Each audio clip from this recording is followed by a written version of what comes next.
बच्चों, कैसे हो आप सब? आई होप सब अच्छे होंगे, स्वस्थ होंगे। आज हम चैप्टर पढ़ने वाले हैं जिसका नाम है our agriculture and livestock.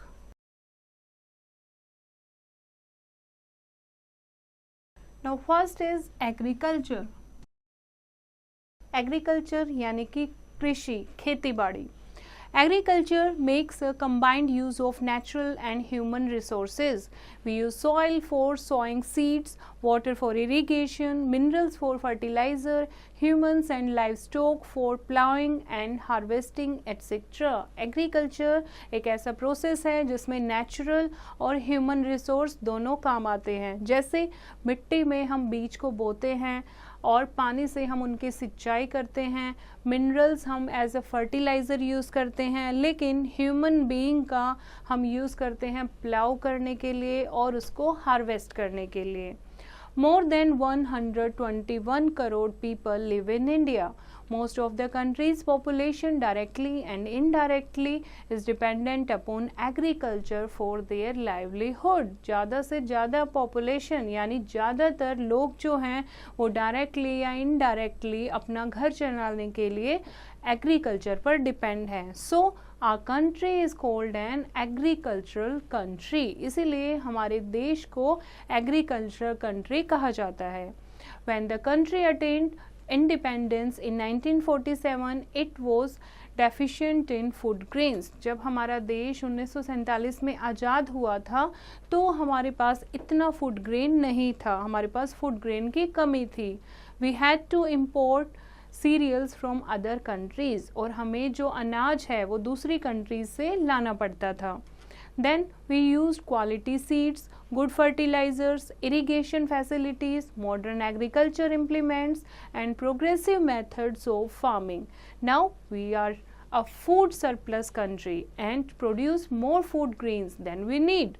So we export food grains to other countries. लेकिन आज हमारा देश जो है वो सरप्लस यानी जितने हमारे देश को ज़रूरत है फूड ग्रेन की उससे कहीं ज़्यादा हम प्रोड्यूस करते हैं, बिकॉज हमने अच्छे क्वालिटी के सीड यूज़ करना शुरू किया, फर्टिलाइज़र यूज़ किए, इरिगेशन फैसिलिटीज़ को बढ़ाया, मॉडर्न एग्रीकल्चर तरीक़ों को सीखा, और इस कारण हमारा देश जो है उसने एग्रीकल्चर में बहुत ज़्यादा तरक्की की है।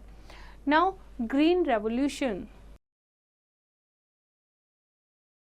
हमारी जो गवर्नमेंट है वो टाइम टू टाइम ऐसे प्लान, ऐसी तरकीबें सोचती रहती है जिससे एग्रीकल्चर को बढ़ावा मिल सके।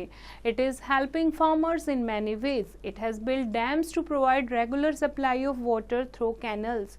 जहाँ पर पानी नहीं जाता था वहाँ पर ऐसे डैम बनाए गए हैं, ऐसी आर्टिफिशियल कैनल बनाई गई हैं ताकि खेतों को सिंचाई के लिए पानी मिल सके। Block development officers and gram sevaks guide farmers to use modern method of farming. और गवर्नमेंट ने जो गांव में ऑफिसर्स तय किए हैं, नियुक्त किए हैं, वो किसानों की हेल्प करते हैं, उन्हें मॉडर्न मेथड ऑफ फार्मिंग सिखाते हैं।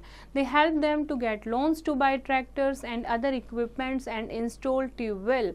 उन्हें हेल्प करते हैं, किसानों की वो हेल्प करते हैं जिसको लोन की ज़रूरत है, लोन फैसिलिटी अवेलेबल कराते हैं ट्रैक्टर खरीदने के लिए या फिर अदर इक्विपमेंट खरीदने के लिए या फिर ट्यूबवेल लगवाने के लिए। They provide them good seeds and fertilizers at low cost. कम कीमत में अच्छी क्वालिटी के बीज, खाद प्रोवाइड करते हैं। The government educates the farmer through Krishi Pradhan program on the television and खेती की बातें ऑन द रेडियो। गवर्नमेंट ने ऐसे प्लान चलाए हैं, ऐसे प्रोग्राम चलाए हैं जैसे कि टीवी पर कृषि प्रधान आता है और रेडियो पर खेती की बातें आती हैं जिसमें किसानों को खेत से रिलेटेड नॉलेज दी जाती है। Many agriculture colleges have been set up to train farmers in modern methods of agriculture. नए नए कॉलेज इस्टेब्लिश किए गए हैं जिसमें किसानों को मॉडर्न मेथड ऑफ फार्मिंग सिखाई जाती है। Thus, we are increasing our agriculture production every year. This increased production of agriculture is called green revolution. और इस तरीके से जो हमारी कृषि है वो दिन ब दिन बढ़ती जा रही है, इसीलिए हम अपने देश को एक कृषि प्रधान देश कह सकते हैं। और इसी मूवमेंट को जब हम कृषि के बढ़ाने के ऊपर जोर दे रहे हैं, इसी मूवमेंट को क्या नाम दिया गया है? ग्रीन रेवोल्यूशन, ताकि हमारा जो देश है हर जगह से हरा भरा नजर आए।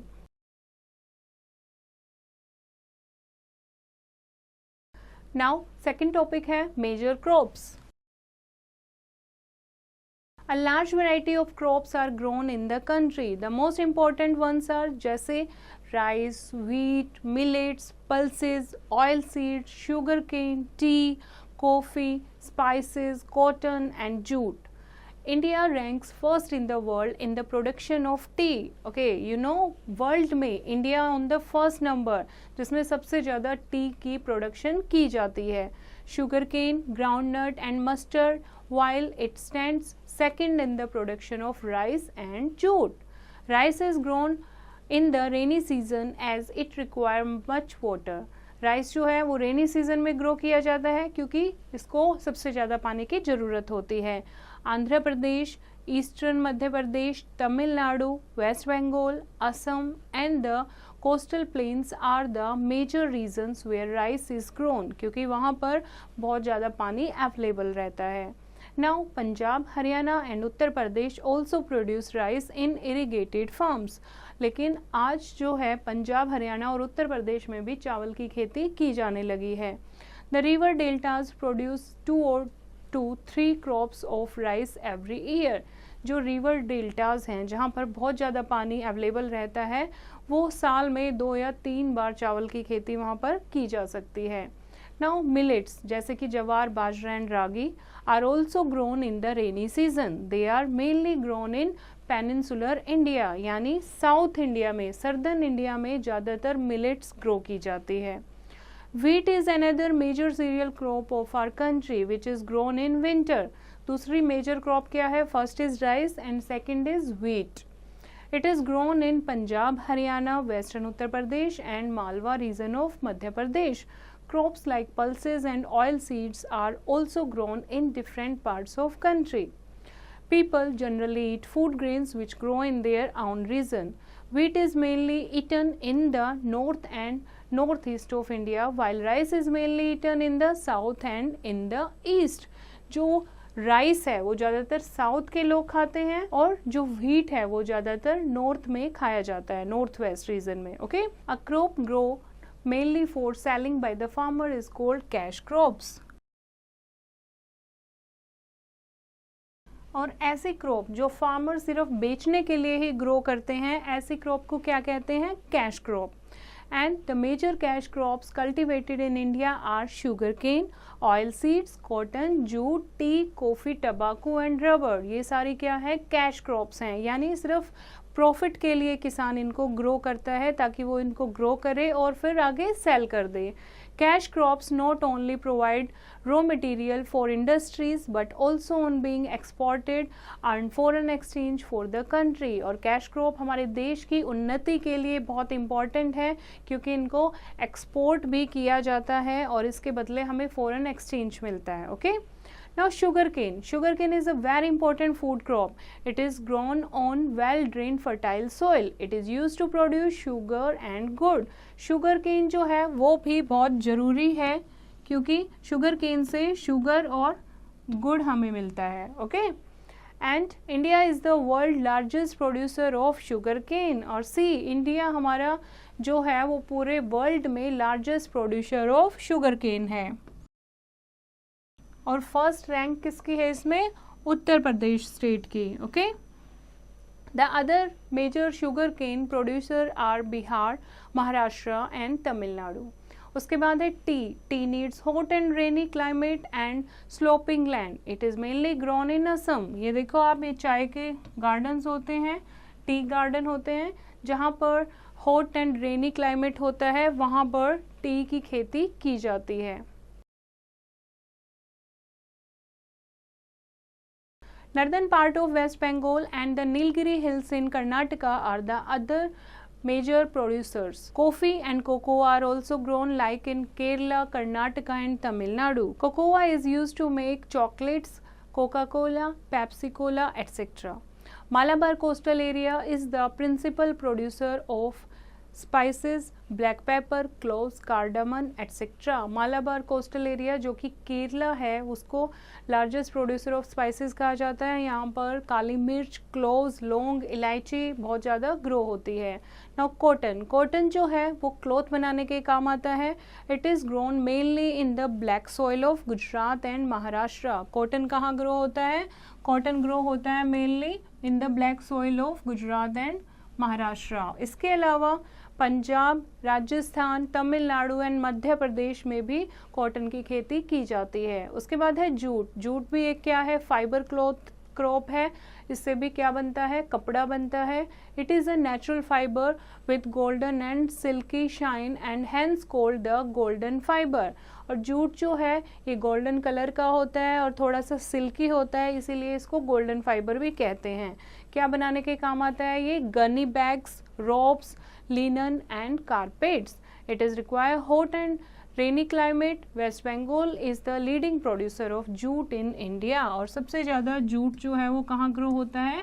वेस्ट बंगाल में। The green revolution is limited to some regions and people. Even now, a large number of farmers are illiterate and poor. They cannot buy modern agriculture implements. Their land holdings are small and soil is poor. Their agriculture is entirely dependent on the rain. अभी भी जो green revolution है ये हर जगह successful नहीं हुई है India में, क्योंकि बहुत सारे लोग जो हैं वो अनपढ़ हैं, पढ़ना लिखना नहीं जानते, मॉडर्न टेक्निक को वो यूज़ नहीं कर पाते क्योंकि वो इतने पुअर हैं, उनके पास इतना पैसा नहीं है कि वो मॉडर्न इम्प्लीमेंट ले सकें। ओके, वहाँ की जो मिट्टी है वो बहुत ज़्यादा ख़राब हो चुकी है क्योंकि उन्हें फर्टिलाइज़र का यूज़ करना नहीं आता।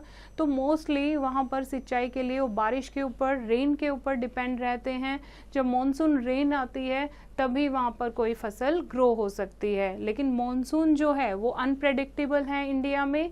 Every year there are floods in one part of the country and drought in another. और हर एक साल मॉनसून जब आता है तो कहीं पर बाढ़ आ जाती है और कहीं पर सूखा पड़ जाता है। इसीलिए ये जो एग्रीकल्चर के मेथड्स हैं, एग्रीकल्चर कंडीशन है, इनको इम्प्रूव किया जा सकता है। कैसे? बाय कंट्रोलिंग फ्लड, बाढ़ को कंट्रोल में करके, extending irrigation facilities to desert region. Desert region है जहाँ पर डेजर्ट सॉइल है, वहाँ पर इरिगेशन यानी पेड़ों को सिंचाई देने की फैसिलिटी बढ़ाई जाए, पानी कैसे वहाँ पहुँचाया जाए ये सोचना चाहिए। Testing and improving the quality of soil, हर एक जगह की सॉइल को टेस्ट करना चाहिए और उसमें क्या कमी है, कैसे उसकी क्वालिटी को इम्प्रूव कर सकते हैं, उस पर ध्यान देना चाहिए। Now here is an interesting fact.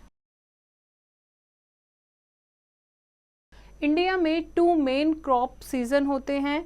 Rabi crop such as wheat and pulses are sown in winter and harvested in the summer month. Okay, और सेकंड कौन सी है? खरीफ। खरीफ फसल जो है जैसे राइस, मेज, जूट एंड कॉटन, जो समर में ग्रो की जाती है और विंटर में उसको काटा जाता है, हार्वेस्ट किया जाता है। ओके, तो इंडिया में 2 टाइप की क्रॉप्स होती हैं, रबी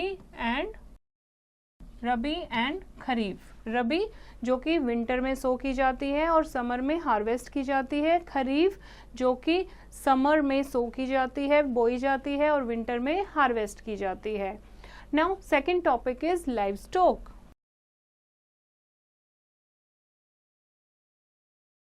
All the useful domestic animals are called livestock.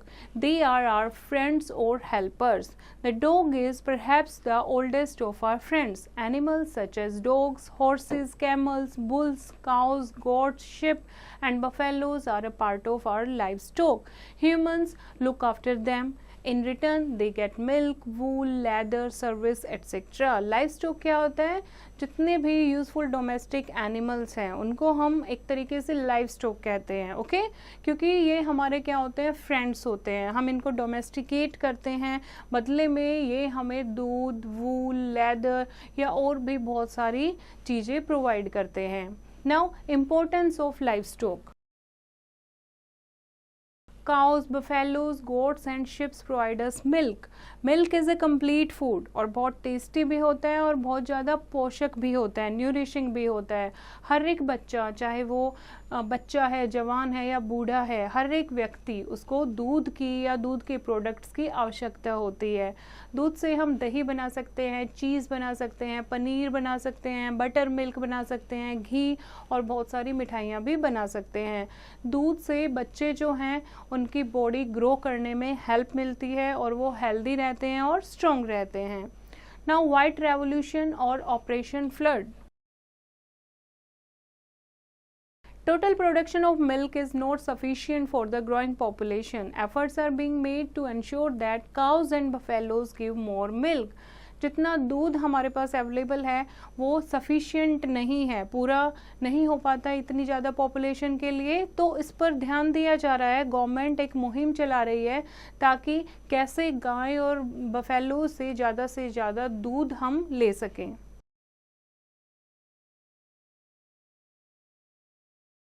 We are increasing the milk production. This government initiates is known as the White Revolution. White Revolution या फिर Operation Flood Program, यानी दूध को बढ़ाना, सफ़ेद क्रांति. ओके, दूध के प्रोडक्शन को बढ़ाना, that is called White Revolution. और क्या क्या आता है इस प्रोग्राम में? Quality of milk cattle is being improved, and second, they are given a rich and balanced diet. अच्छी क्वालिटी के पशु पाले जाएं और उनको अच्छी बैलेंस डाइट दी जाए, खाने के लिए अच्छा दिया जाए. They are checked and treated for their health. उनकी हेल्थ का ध्यान दिया जाए, उनका ध्यान रखा जाए. And a number of dairy plants have been set up in various parts of India. बहुत सारे डेयरी प्लांट लगाए गए हैं इंडिया में. In these plants milk is produced to make standard milk. Butter, cheese and milk powder are also produced. Now, beast of burden. Bullocks and buffaloes are the real friends of the Indian farmer. They pull plow and leveler. They rotate the Persian wheel to draw water from the well. Bullock और buffaloes जो हैं वो man के, farmers के real friend माने जाते हैं, क्योंकि ये खेत जोतने से लेकर लेवलर को यूज़ करने में या फिर पर्जियन व्हील को घुमाकर वेल से, कुएं से पानी निकालने में फार्मर की हेल्प करते हैं. They help in separating grain from the husk and they carry the harvest and food grains from the farms to villages and towns. उसके अलावा ग्रेन्स को घर से, खेतों से विलेजेस या टाउन तक ढोना या फिर ग्रेन एंड हस्क को सेपरेट करना, ये सारा काम उनके लिए, किसानों के लिए करते हैं. In the mountains mules and yaks carry the luggage. पहाड़ों में जो म्यूल होते हैं या फिर कैमल होते हैं, याक होते हैं, वो क्या करते हैं? लगेज को, सामान को ढोते हैं. And in thick forest elephants are tamed and used to carry heavy load. Thick forest में एलिफेंट का यूज़ किया जाता है. डेजर्ट एरिया में कैमल को यूज़ किया जाता है. Camel is also called the ship of desert. It carry loads in desert areas. We also ride on horses, camels, elephants and yaks. Next है other uses. The cattle dung is used as manure to increase crop yield. अब जो पशुओं का जो गोबर होता है उसको खेतों में एज अ खाद यूज़ किया जाता है, उसकी ज़मीन की, सॉइल की फर्टिलिटी बढ़ाने के लिए. Nowadays it is also used to prepare biogas. We use biogas for cooking and lighting. और आजकल जो काऊ डंग का जो यूज़ है वो बायोगैस बनाने में भी यूज़ किया जाने लगा है. बायोगैस जो है उससे हम पकाने के लिए घर में यूज़ कर सकते हैं या फिर लाइट के लिए यूज़ कर सकते हैं, उसकी जो एनर्जी होती है. Okay, some people slaughter livestock for their food. They eat meat or cattle and fish and eggs of hens, etc. The hair of sheep, goats and camels is used for making wool. Wool is used to make shawls, blankets, woolen clothes and carpets. कुछ लोग जो हैं वो इनका अलग से use करते हैं लाइव स्टॉक का, जैसे कि कुछ मीट खाने के लिए पालते हैं, कुछ फिशिंग करते हैं ताकि फ़िश को खा सकें, या फिर हैन पालते हैं एग के लिए। शिप के जो हेयर हैं वो ऊन एक्सट्रैक्ट करने के लिए यूज़ किए जाते हैं और फिर उस वूल से शॉल, ब्लैंकेट और वुलन क्लॉथ्स बनाए जाते हैं। Animals are useful to us right from their birth to death. Animal हमारे लिए हमेशा उपयोगी रहते हैं। All their body parts are used by humans. The hides and skins are used for making shoes, bags, belts etcetera. The hair are used to make brushes. Even their bones are crushed and ground to make manure. तो animals आप देखो, जन्म से लेके उनकी death तक animal हमारे इतने काम आते हैं। Now taking care of animals. Generally जो कैटल हैं वो हमारे इतने काम आते हैं, लेकिन फिर भी उन पर इतना ध्यान नहीं दिया जाता। उनको अच्छे से साफ़ सुथरा रखना चाहिए, अच्छे से उनको खिलाना चाहिए खाना। And there should be more veterinary hospitals to treat and control animal disease. और भी बहुत सारे ऐसे हॉस्पिटल खोलने चाहिए जहाँ पर पशुओं का ट्रीटमेंट हो सके, उन्हें बीमारियों से बचा सके। एंड उन्हें प्यार से काइंडली ट्रीट करना चाहिए। क्रूअली मेक्स देम सिक। अगर क्रूअल्टी करेंगे, हम उनके साथ मारेंगे, उनको पीटेंगे, तो उससे वो क्या हो जाएंगे, बीमार हो जाएंगे। Okay, now here is the classroom activity. Name 2 states और region which produce rice. Rice कहाँ पर ग्रो होती है? ओके, नाम लिखोगे आप। Cotton, sugar cane, cocoa, wheat, tea, कहाँ कहाँ पर ग्रो होती है। आई होप बच्चों आपको ये चैप्टर समझ आया होगा। एक बार फिर से इसको रीड करेंगे और एक्सरसाइज की प्रैक्टिस खुद करेंगे।